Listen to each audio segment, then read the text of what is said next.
The Old Brown Horse by W H Holmes. The old horse looks over the fence, in a weary sort of way. Weary. The word weary means very tired, especially after you have been doing something for a long time. I think he's a little weary after his long journey. He sits down and rests his weary legs. He seems to be saying to all who pass, Well, folks, I've had my day. I'm simply watching the world go by.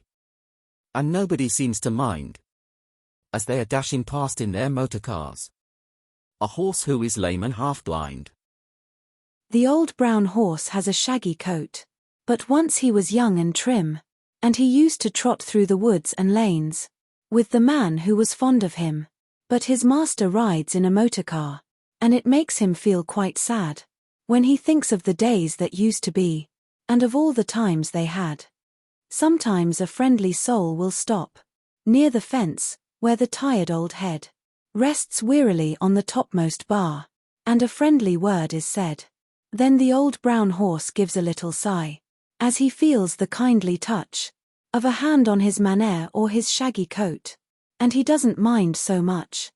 So if you pass by the field one day, just stop for a word or two with the old brown horse who was once as young and as full of life as you.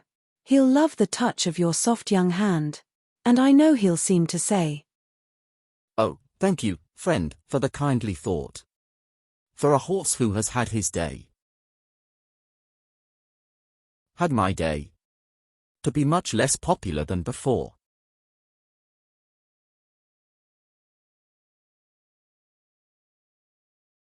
She sold a lot of books in the 1990s, but she's had her day. Did you know that Shetland ponies have been around since the end of the Ice Age? Shaggy. Long, rough and untidy hair. He is a shaggy dog, the kind that barks at the postman and the milkman and yaps at everything. Mane. It's the long hair on the neck of a horse or a male lion. The horse had a long, brown and shaggy mane. Go to our channel The Grace of Learning for more. Remember, education is a blessing. Please like and subscribe for more.